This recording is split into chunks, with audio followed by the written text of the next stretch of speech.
Series 1. Gilgamesh Journey. After the death of Enkidu, Gilgamesh is overwhelmed. He feared that he will die soon, so he begins a long journey to find Uktamishin, the man who was granted eternal life. Enkidu, my dear friend, is God. If we did come for him, it will come for me too. I must find Uktamishin and learn the secret of everlasting life. Gilgamesh reaches the mountain of Manu, guarded by the scorpion man and scorpion woman. Who dares approach mountain of Manu? No ordinary man can approach them. I am Gilgamesh, king of Aram. I see Uktamishin because I fear of death. Wish to know the secret of eternal life. Your path is dark and dangerous.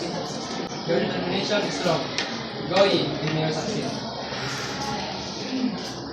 Gilgamesh entered the tunnel of darkness and walked for many hours until he finally reached the beautiful garden of flowers. Meet Siduri. At the edge of the sea, Gilgamesh meets Siduri, the wise neighbor king.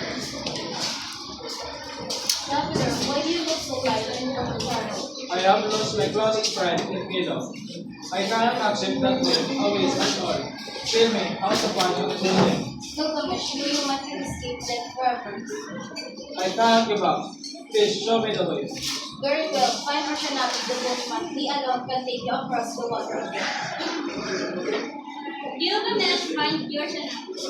Who are you and why have you come?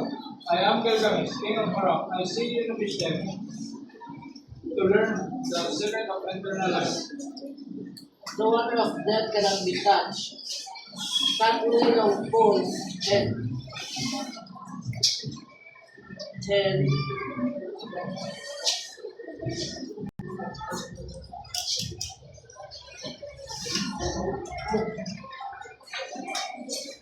one by one to move the boat carefully. I will go, whatever it takes. Together, Gilgamesh and Yoshanabi begin their journey across the waters of death towards Uktamishin. Gilgamesh searched for the meaning of life within him. The journey teaches that courage and determination are important, but also remind us that that is part of life. The true value of person lives how they live, not in living forever.